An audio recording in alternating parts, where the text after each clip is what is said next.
Ahora, estaba pensando mientras miraba por la ventana hace un momento, y contemplando la puesta del sol y viendo cómo toda la naturaleza tiene una ley. Y cuando llega el invierno, esa ley automáticamente, por naturaleza, hace bajar la savia a las raíces del árbol. Ella se entierra. Como dijo Job, «Oh, ¿quién me diera que me escondieses en el Seol, que me encubrieras en el lugar secreto hasta apaciguarse tu ira?» Y pues, eso es, que me escondieses. ¿Ven?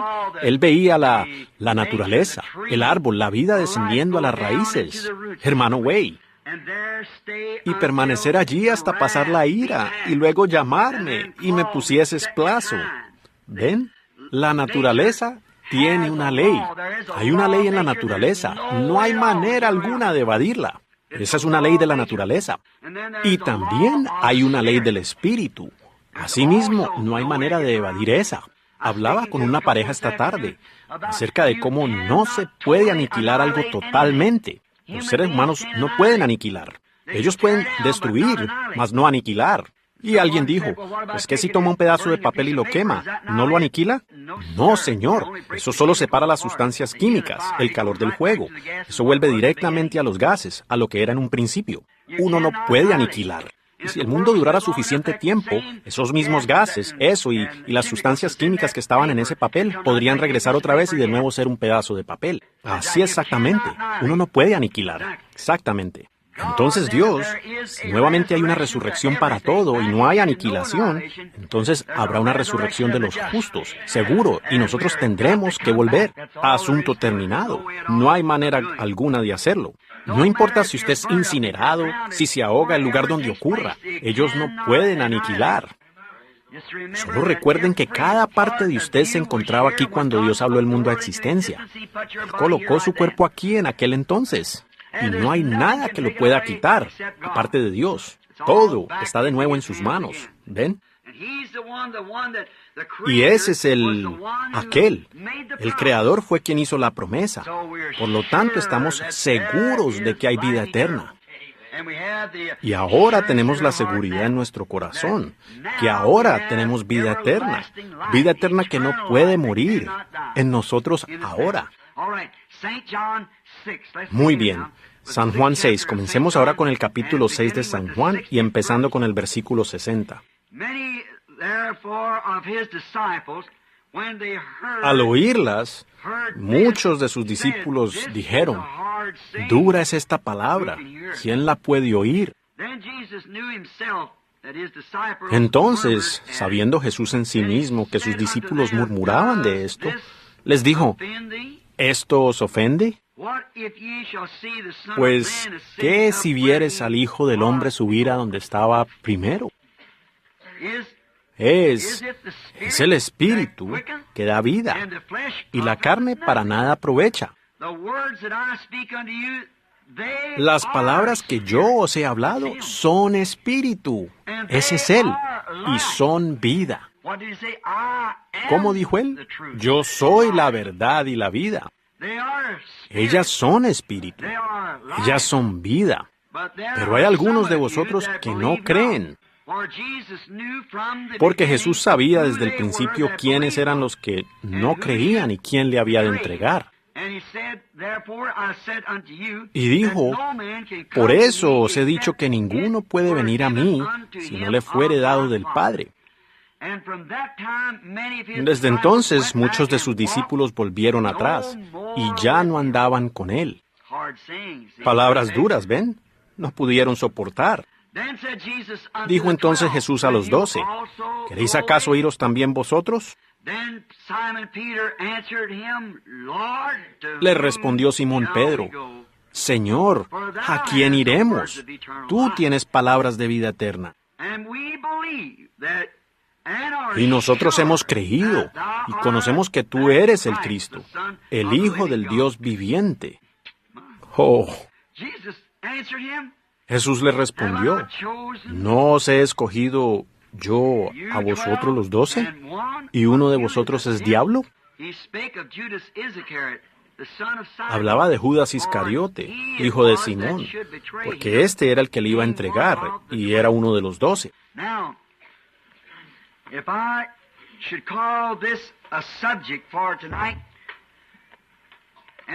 Ahora, si tuviera que titular este tema en esta noche y aprovechar en lo que más pueda esa media hora, quisiera hablar de 3 clases de creyentes. Y con frecuencia he hablado de esto.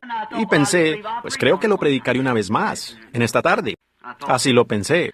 El primero son los creyentes, los manufacturados y los incrédulos. Ahora, ese es un tremendo tema. Pero tan cierto como estamos sentados aquí esta noche, ese grupo siempre está reunido.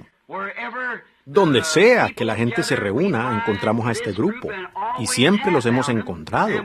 Y es probable que siempre los tengamos hasta la venida del Señor. Y quiero que en esta noche nos demos cuenta mientras hablo de estos 3 grupos y veamos en cuál grupo nos encontramos. Ahora recuerden, le estoy hablando aquí tal vez a...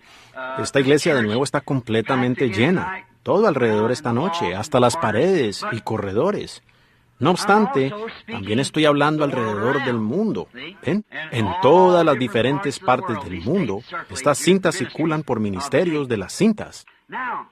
Ahora quiero hablar acerca de las 3 clases diferentes de creyentes. Ahora recuerden, creyentes. Mi tema es creyentes. Uno de ellos es un verdadero creyente, y el siguiente es un manufacturado, y el que sigue es un incrédulo. ¿Ven?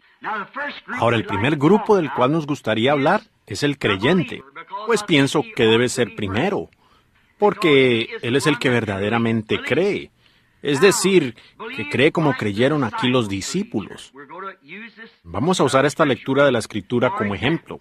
Ahora, el primero son creyentes, los creyentes genuinos. Y la fe viene por el oír la palabra de Dios. La palabra de Dios, la cual es Cristo. ¿Ven? Creyentes. Ahora, ¿se fijaron ustedes en la gran afirmación que hizo este creyente? Ahora, un creyente no tiene que ser una persona inteligente en la manera que el mundo considera inteligente.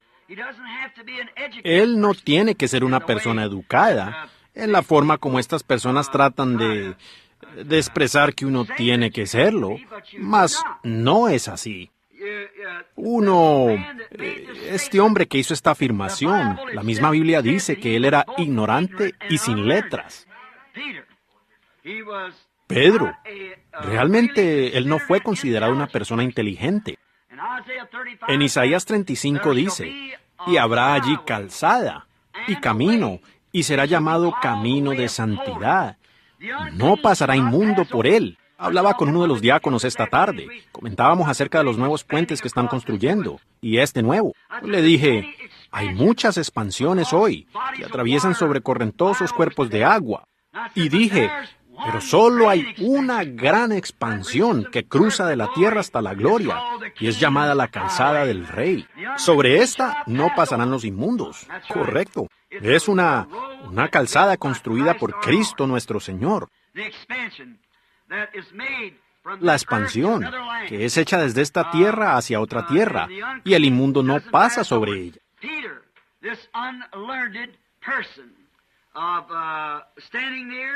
Pedro, esta persona sin letras, parado cerca, cuando vio la palabra del día absolutamente vindicada, la cual Dios había prometido para ese día, que uno se levantaría y sería un profeta entre ellos. Y a Simón le fue difícil creerlo, pues había habido muchas personificaciones de eso. Mas, cuando él vio la palabra genuina de esa edad develada, y oírlo identificarlo a él correctamente, verdaderamente él quedó convencido de quién se trataba. Y fue él que dijo, Señor, ¿a quién iremos? Cuando le fue hecha la pregunta, cuando se estaban separando las multitudes entre creyentes, incrédulos y manufacturados, allí mismo estaban parados los 3, en esa multitud de personas, creyentes, manufacturados e incrédulos, hallados aquí en este capítulo, aquí mismo. Por cuanto Jesús había hablado las palabras en el tono en que lo había hecho, eso había separado a su congregación. No obstante, así tiene que ser. Él era un gran hombre mientras sanaba a los enfermos, pero cuando llegó a la doctrina y a la profecía, eso fue lo que separó la cáscara del trigo. ¿Ven? La cáscara solo envuelve al trigo, no es el trigo. Ella no puede ser usada, no hay nada en ella, no tiene vida. Es la cáscara y no puede permanecer con el trigo, ella no será heredera con el trigo. Y entonces tiene que... Ahora estamos hablando solo del grano, el corazón del grano de trigo. Ahora, fíjense, Pedro estaba convencido de que ese era el Mesías. Ahora, no tuvo importancia lo que los demás dijeron, no tuvo importancia lo que los sacerdotes dijeron. A Simón Pedro no le importaba lo que decía la iglesia, él mismo estaba convencido. Jesús le dijo en un lugar donde preguntó, ¿quién dicen los hombres que yo soy?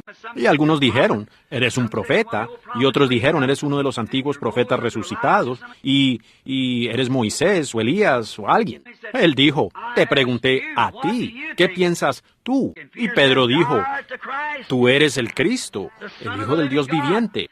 Él dijo, bienaventurado eres, hijo de Jonás, Simón el hijo de Jonás, porque no te lo reveló carne ni sangre. No lo aprendiste de un libro, ni de un credo, ni del catecismo. Mi Padre que está en el cielo, te lo ha revelado. Allí está el creyente genuino. La revelación espiritual de la palabra, ¿ven?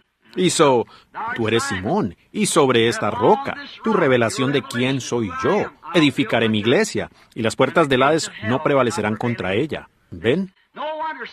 Con razón Simón dijo, ¿a quién iremos? Jesús se dio vuelta y dijo, ¿queréis acaso iros también vosotros?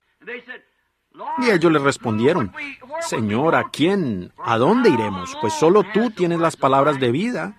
Tú eres el único. Pues no solamente tenía las palabras de vida, sino que Él era la palabra de vida. ¿Ven? Él era la palabra de vida. Y Simón reconoció esto completamente. Y cuando lo reconoció, eso fue lo que lo mantuvo firme, porque le había sido revelado que Él era esa palabra viviente. Ahora, ese es el creyente genuino, cuando es el Espíritu Santo, no algunos persuadidos por alguna otra persona o por alguna otra cosa, sino que es cuando el Espíritu Santo le haya revelado a usted la propia palabra y usted vea claramente la palabra vindicada. Luego el Espíritu de Dios llega y entra en esa edad, la palabra para esa edad, y la hace manifiesta. ¿Cómo pudiera un hombre no haber creído a Lutero si él hubiera sabido eso? Lutero fue un reformador. El espíritu de hombre salió allá para reformar. Con Wesley fue igual, ellos tuvieron que creerlo. ¿Ven? Ese era el mensaje para esa edad de la iglesia. Era exactamente lo que ocurría. Eso era lo que debía acontecer. Uno tenía que creerlo. Y aquí nos encontramos en la edad de la Odisea. Y nos ha sido enseñado en la edad de la Odisea que Cristo ha sido sacado de su iglesia y aún estaba tocando a la puerta, tratando de volver a entrar. Entonces, cuando vemos eso sucediendo, nos damos cuenta en qué edad estamos viviendo. Y entonces estamos en el fin de la historia del mundo. El libro ahora se está terminando. La última línea será escrita allí algún día y entonces se cerrará. Luego el tiempo no será más. Y se prepara un gran drama. Y hay ángeles en los cielos observando. Ustedes saben lo que es un drama. Los actores están listos. Uno los puede ver actuando. Uno puede ver al maligno en su papel. Uno puede ver al villano del drama, cómo ha entrado en la escena con su astucia para engañar. Pero uno también puede ver a la iglesia raptada, preparándose. Es una escena grandiosa. Uno puede ver la presencia de Dios vindicando y produciendo el gran drama que está predicho aquí en esta Biblia, listo para su desenlace. ¡Qué tiempo en el cual vivir! El tiempo más glorioso. Los hombres de todas las edades han anhelado por este tiempo. Los profetas de antaño anhelaron ver esta hora, pero no fueron tan privilegiados. Ahora, allí había un creyente. Por cuanto lo había visto, él lo creyó. Estamos plenamente convencidos que tú eres el Cristo, el Mesías, la palabra de Dios para este día. Y nosotros creemos eso. ¿Ven? Ese fue un verdadero creyente. Veamos unos creyentes más rápidamente, antes de pasar al siguiente personaje. Tomemos al profeta Noé. Cuando él, siendo quizás un granjero, posiblemente lo era en aquellos días, un granjero. Pero cuando los burladores y los religiosos de aquel día, la iglesia había menguado y Dios le habló a Noé y le dijo a Noé que debería construir un arca. Noé no discutió eso con Dios. Él lo creyó, que era la palabra de Dios y se puso a trabajar rápidamente, preparando las cosas. Ese es el verdadero creyente. No discute al respecto. Cuando uno está plenamente convencido, ese es el punto final. Es igual con cualquiera, con cualquier fe, de la misma manera. La fe viene por el oír. Si usted se puede parar aquí a pesar de lo que el médico diga que anda mal con usted, lo cual el hombre le ha dado el diagnóstico del caso, y es probable que sepa de lo que habla hasta donde sus instrumentos y conocimientos le permite saber. Sin embargo, él dice que solo le espera la muerte. Pero uno ora, y parado allá en el futuro, uno puede ver a un hombre o a una mujer parados allí sanos. Sí, eso basta. Y eso es suficiente. Ustedes recibirán eso con toda seguridad porque uno lo cree. Dios lo ha hablado. Uno sabe que así es. Como la damita que al toser vomitó el cáncer. ¿Ven? En su mente no había duda que eso iba a suceder. El cáncer había muerto y se desprendió y tuvo que salir. ¿Ven? Es así. Uno lo cree. Como ese padre que entró allí con su hijito hace unos momentos. Y él ahora está aquí en algún lugar del edificio. El niño había sufrido una caída y perdió la memoria. Él no podía recordar nada. En tan solo unos momentos después de orar, yo le pregunté su nombre y él me dijo su edad. Y allí se encuentra, tan normal como cualquier niño. ¿Ven? Ellos creen. Y cuando Dios dice algo, así tiene que ser. Y Noé le creyó a Dios, y Noé fue considerado un creyente. Daniel, cuando la iglesia estaba en cautividad allá en Babilonia, Daniel le creyó a Dios. No importaba cuánto ellos dijeran, proclamaremos un decreto. No se orará ningún otro Dios, sino solamente a esta imagen de este hombre santo o lo que fuera. Daniel no le prestó atención a eso. Él había oído a Dios, pues él era un profeta, y la palabra vino a él.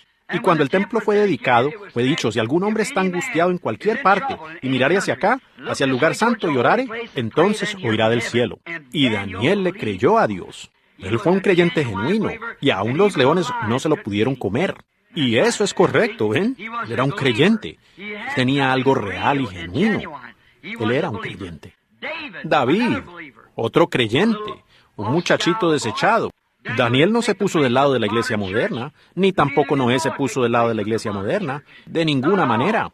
Ellos eran creyentes en lo que Dios decía que era la verdad. No importaba lo que el mundo moderno decía, ellos creían lo que Dios decía era la verdad. Esos son los creyentes genuinos. Igual como hizo Pedro y los apóstoles. Ellos creyeron que él tenía la palabra de vida y que era la palabra de vida. Yo creo lo mismo hoy. Y toda otra cosa en contra de ella es contraria. No es la muerte. Solo esto es la palabra de vida. Y Cristo es la palabra. Ahora, David era un muchacho rubicundo. En primer lugar, es probable que sus hermanos lo trataran mal, porque él era pequeño. Él no tenía suficiente tamaño para usar armadura, él no podía ir a la guerra, y era muy pequeño y flaco, y sin embargo, salió allá como creyente. Y estando allá en el desierto, cuidando de algunas docenas de ovejas que su padre le había encomendado cuidar, con una honda, en una región donde había leones y osos, lobos y todo eso, David comenzó a considerar los prados verdes bajo la sombra, y sabía lo que significaba para una oveja llegar allí a esa sombra y echarse allí durante ese calor del sol. Sabía lo que significaba un buen trago de agua fría, pues dijo, como el ciervo brama por las corrientes de las aguas, así clama por ti, oh Dios, el alma mía. ¿Ven? Él había clamado, orado. Y un día surgió la emergencia. Un león agarró una de sus ovejas y huyó. Él pensó, Dios me hizo superior a ese león, ¿ven? Y tomó la honda y derribó al león con una piedrecilla en esta honda. Ahora, si alguien ha visto un león, uno de esos leones africanos, esos leones melenudos que existen allá en la Palestina y Asia, sabría lo que es una bestia de esas. Cuando un gran rifle Magnum de calibre 300 difícilmente lo derribará, y él lo derribó con una piedra. Y cuando el león se levantó para perseguirlo, lo tomó por la barba y lo mató. Por eso fue. Él sabía de lo que hablaba. Él había tenido una experiencia.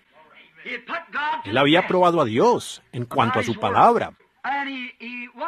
Y él no le temió a Goliat, pues era un incircunciso. Él no era en nada un creyente. Y Goliat salió y lo maldijo en el nombre de sus dioses. Y Goliat, mucho más grande que él, era un individuo muy grande. Sus dedos medían 14 pulgadas. Ahora, los dedos serían así de largos. ¿Ven? Dedos de 14 pulgadas. Era un guerrero. Y es probable que la vestidura de metal que tenía tal vez pesaba 300 libras. O más, ¿ven? La cual tenía puesta.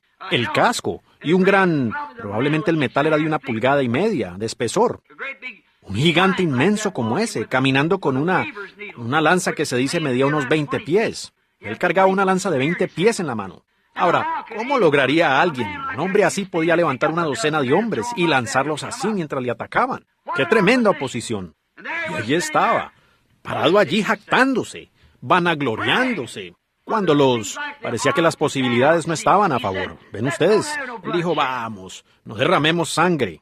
Dijo, dejen que un hombre venga y pelee contra mí. Y entonces si yo gano, luego todos ustedes me servirán. Y entonces si ustedes ganan, luego nosotros les serviremos a ustedes. ¿Ven? Cuando el diablo piensa que tiene las posibilidades a favor. ¿Ven? Es allí cuando le gusta alardear. Pero él se encontró con el hombre equivocado. Él se encontró con el hombre más pequeño de la región, un pequeño de hombros encorvados, un individuo de apariencia rubicunda. Él dijo, ¿quieren decirme que ustedes, siendo el ejército del Dios viviente, van a quedarse allí parados y permitir que ese filisteo incircunciso desafíe al ejército del Dios viviente? Pues, él quedó perplejo por eso. ¿Por qué? ¿Por qué? Él era un creyente. Los demás eran manufacturados. ¿Ven? Observen, él era un creyente genuino. Él dijo, si ustedes temen, yo iré a pelear contra él. ¿Ven? ¡Qué tremendo reto para un pequeño como ese!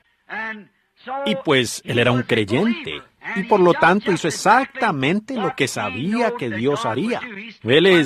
Cuando ese filisteo incircunciso lo maldijo en el nombre de sus dioses, le dijo, ¿sería acaso un perro porque salió un muchachito flaco y pequeño como ese? Pues, dijo, te levantaré sobre la punta de mi lanza y te colgaré allá arriba en el árbol y dejaré que las aves picoteen tu carne. Oh, vaya, qué tipo tan horrible era ese.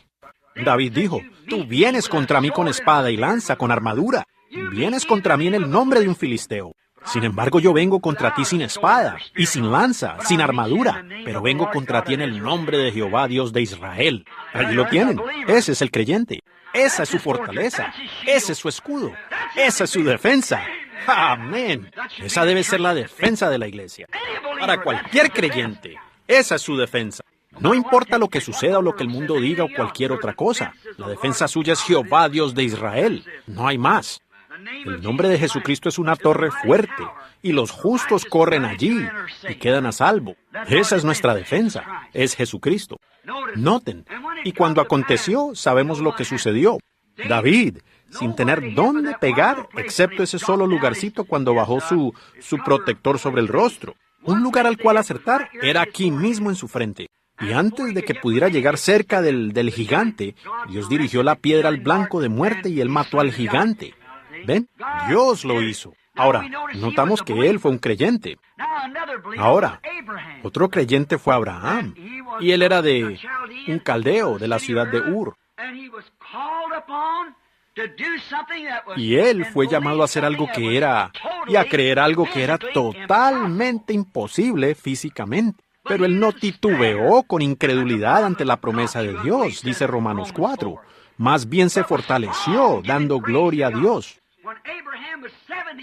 Cuando Abraham tenía 75 años y su esposa 65 años, y llevaban viviendo juntos desde jóvenes. Ella era su media hermana, un joven y una jovencita. Y así era, ellos habían convivido sin poder tener hijos. Entonces Dios le dijo a Abraham, sepárate de los incrédulos. Y Dios siempre llama de allí, a separación. Sepárate de los incrédulos y camina conmigo, y yo te he hecho un padre de muchas naciones. Yo ya lo he hecho. Y Abraham lo creyó. Ese es un creyente. ¿Cómo lo vas a hacer, Señor? Él nunca hizo esa pregunta. Dios dijo que lo haría y asunto terminado. Cuando pasó el primer mes, y Sara aún, ella había pasado ya la menopausia. ¿Algún cambio? Ni el más mínimo. Sin embargo, Abraham continuaba creyéndolo.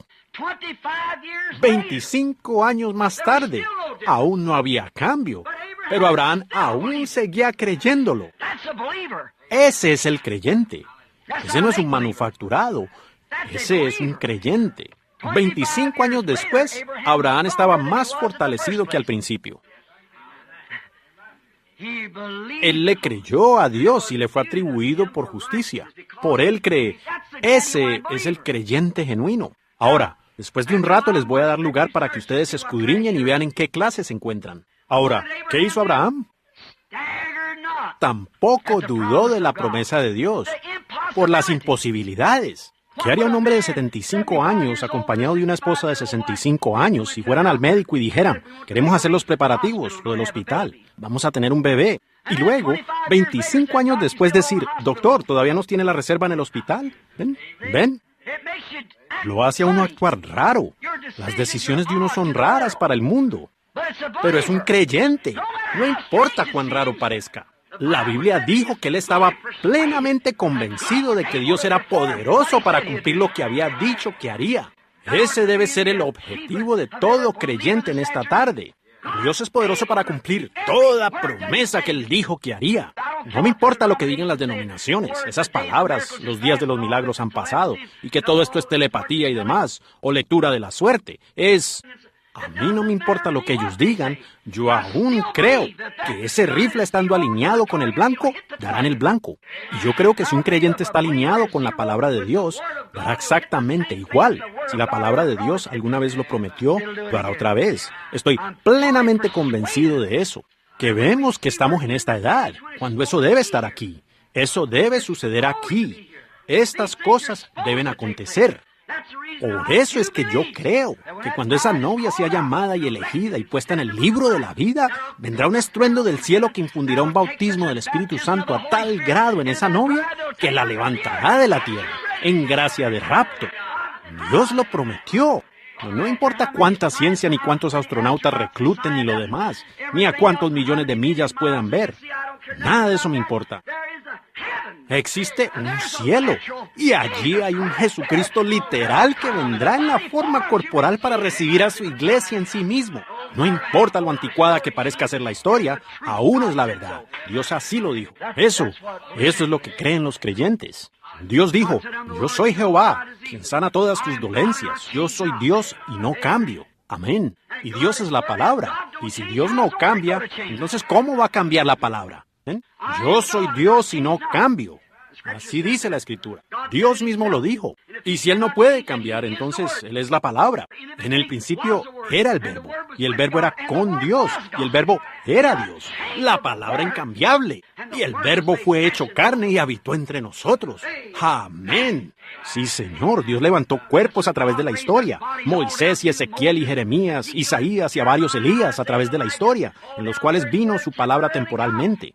No obstante, la plenitud de la palabra se manifestó en este hombre, Jesucristo. Y Él fue Dios en la plenitud de la deidad corporalmente. Allí Él fue hecho carne. Yo lo creo, toda palabra. Job, otro creyente. A veces los creyentes son probados. No a veces, cada vez. Pues todo hijo que viene a Dios tiene que ser castigado, probado y disciplinado como hijo. Recuerden, las pruebas, los caminos polvorientos, el sol candente de la persecución. Pero la lealtad de su corazón golpea ese material hasta que esté listo para entrar al molde. Los hijos de Dios son formados correctamente en su palabra, porque son ejemplos vivientes, y la palabra de Dios vive a través de ellos. ¿Ven? La prueba viene para sacudirlos, para llevarlos hasta lo más profundo para ver ustedes dónde se pararán. Son probados, y todo hijo que viene a Dios es examinado. Job pasó por las pruebas y las tribulaciones. Sus hijos le fueron quitados, todo lo demás le fue quitado. Vinieron los miembros de la iglesia, le acusaron de ser un pecador oculto e intentaron decir toda clase de cosas contra él. Sin embargo, él no le prestó atención a nada de eso. Él sabía que había cumplido con los requisitos de Dios. Él sabía que Satanás no tenía por qué tentarle. Sabía que ese era el diablo. Y mientras Satanás pudiera hacerle pensar que su enfermedad era obra de su Dios, él tenía a Job vencido. Pero una vez que Job recibió esa revelación, que no era Dios, él solo pasaba por sus pruebas para hacer algo de él. No era Dios que lo hacía, era Satanás haciendo eso. Y es igual hoy. Él procurará decirle que estas pruebas y demás es su Dios tratando de castigarlo a usted. No es así. No, Señor. Es Satanás haciendo eso y Dios permitiéndolo, para llevarlo a usted a su temple, para hacerle ver si usted está atado a esta tierra por los cuidados terrenales, o si sus tesoros están en el cielo. Porque donde estén sus tesoros, allí estará también usted. Es la verdad. El corazón suyo está donde estén sus tesoros. Job siendo probado. Sin embargo, dijo, yo sé que mi Redentor vive, y al fin Él se levantará sobre el polvo, y después de deshecha está mi piel. ¿Notaron ustedes? Los gusanos ya estaban en Él. Los gusanos de su piel están en usted. Aunque usted esté en un ataúd sellado, sin aire, o como fuere. Sin embargo, los gusanos ya están allí. Ellos están en usted, y están dispuestos a ser llamados a hacer su trabajo en cualquier momento. ¿Recuerdan a César? Él se descompuso allí mismo en la calle. Los gusanos se lo comieron, allí mismo en la calle, sus propios gusanos. Están allí mismo, listos. Aunque mis gusanos destruyan este cuerpo, aún he de ver en mi carne a Dios. ¡Amén! Usted no lo puede aniquilar. A pesar de que los gusanos se la coman, aún aparecerá de nuevo, al cual veré por mí mismo, y mis ojos lo verán, y no otro. Él lo dijo, Job. ¿Por qué? Él era un creyente. En las pruebas él fue un creyente. En la persecución él fue un creyente. Él fue un creyente genuino. José, otro creyente, no podía evitar ser lo que él era. Él era un profeta. Dios lo hizo profeta. Él no quería ser diferente a sus hermanos, pero era diferente. Dios lo hizo a él lo que es. Nadie más podía tomar su lugar. Y nadie puede tomar el lugar suyo, no importa lo insignificante que sea. Usted dirá, solo soy una ama de casa. Nadie puede tomar su lugar. Dios, en su gran economía, le ha establecido a usted en el cuerpo de Cristo, a punto que nadie puede tomar el lugar suyo. ¿Cuánto quisiera yo ocupar el lugar de Billy Graham? Cualquiera de nosotros, los ministros. Pero no podemos hacerlo. Pero solo recuerden, Billy no puede ocupar el lugar nuestro. ¿Ven?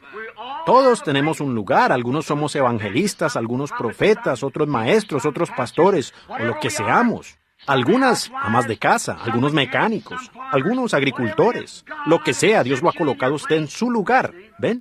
José era un profeta. Él no podía evitar que interpretara sueños. Él no podía evitar que viera visiones. Ahora, fíjense cuán fiel fue con eso. No importaba que le costara el compañerismo con sus hermanos. Él permaneció fiel porque creyó aquellos sueños. Él creyó que el sueño que tuvo, que todos ellos se postrarían delante de él, así lo harían los manojos, aconteció porque él lo creyó. Él fue un creyente genuino. Como tengo 5 minutos y 10 hojas. Fijémonos. Ahora, fíjense, en una escritura anotada aquí.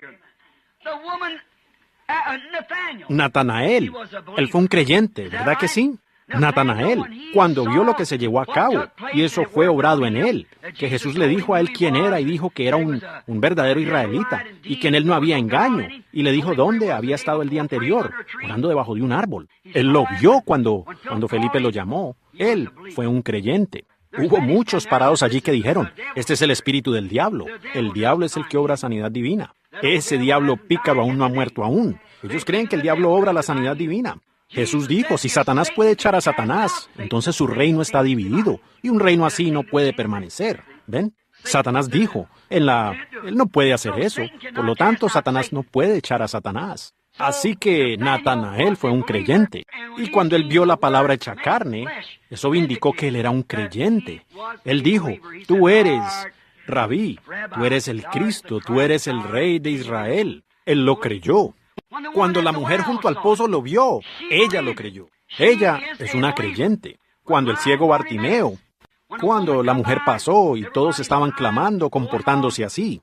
Algunos decían, allá hay todo oigo que tú resucitas a los muertos. Acá hay un cementerio lleno de ellos. Ven y resucítalos. Queremos verte hacerlo. ¿Ven ustedes? Ese mismo diablo que dijo, si eres el Hijo de Dios, manda que estas piedras se conviertan en pan. El mismo que vendó su rostro con un trapo, lo golpeó en la cabeza, diciendo, se pasaron el palo del uno al otro, diciendo, pues si nos dices quién te golpeó, nosotros te creeremos. Aquellos soldados, ¿ven? Burlándose de él.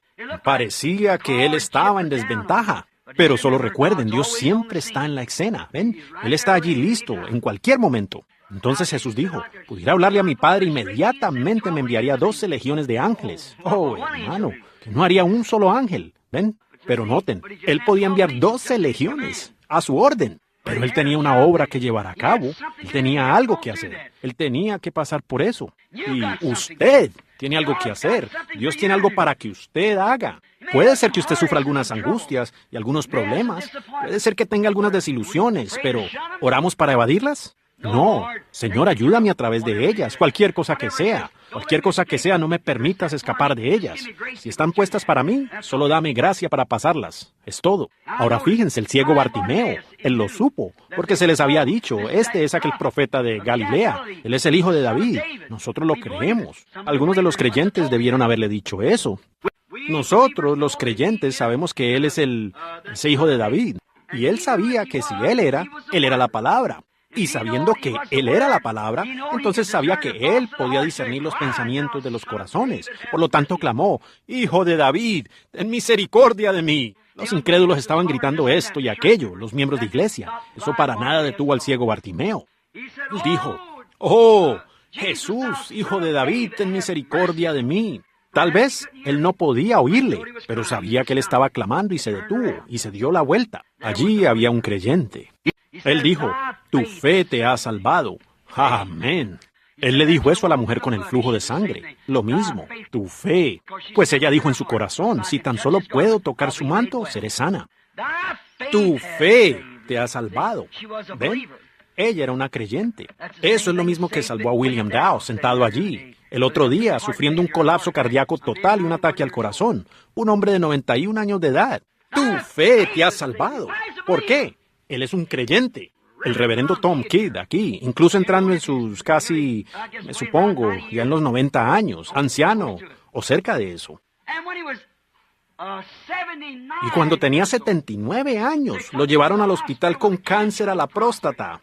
El médico dijo, él no tiene esperanza. Pero cuando entramos aquella mañana, vimos a ese pequeño patriarca con la manta sobre sus hombros, sentado allí, golpeando el suelo con su bastón, estando casi fuera de sí. Él le dijo a una anciana que estaba allí, la llamó abuela, la conocía, fue una de sus miembros por años.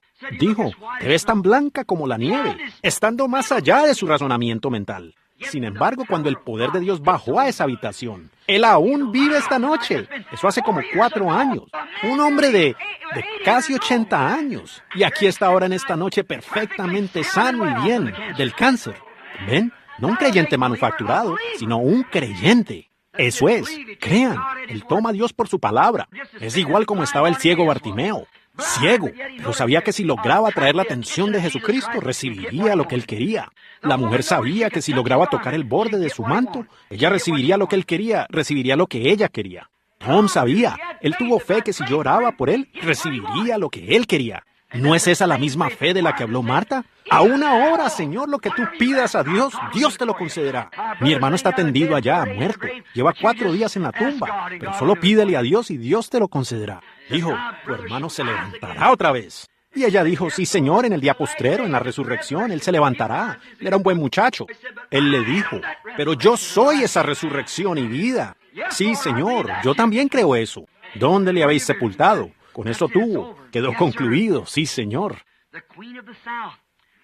La reina del sur vino entre esa generación de incrédulos, es cierto, y se paró allí y creyó que lo que ella veía era de Dios. La Biblia dice, ella se levantará en el día postrero con esa generación y la condenará, porque ella vino de los confines del mundo para escuchar la sabiduría de Salomón. Moisés fue un creyente. A pesar de que lo había intentado intelectualmente, había tratado toda clase de plan posible, pero no funcionó. Él trató de sacar a Israel. Sabía que había sido llamado a hacerlo. Él lo intentó por la vía de la matemática, lo intentó por la vía militar, lo intentó por la vía de la educación. Él lo intentó de todas las formas, mas no funcionó. Pero después, él escogió la vía de Dios. ¿Qué sucedió? Había un fuego en una zarza ya cierto día que no se consumía. De allí le habló la palabra y le dijo, yo soy. No dijo yo fui o yo seré, yo soy. Y él aún es el yo soy. Él es la palabra eterna que permanece para siempre. Moisés no dudó. Las dificultades estaban contra él, todo. La naturaleza estaba contra él, todo estaba en su contra. Pero con un palo torcido en la mano fue allá y se tomó toda la nación, la ahogó allá en el mar muerto y llevó a Israel a la tierra prometida. ¿Por qué? Él le creyó a Dios. Correcto. Él tenía ese es el creyente.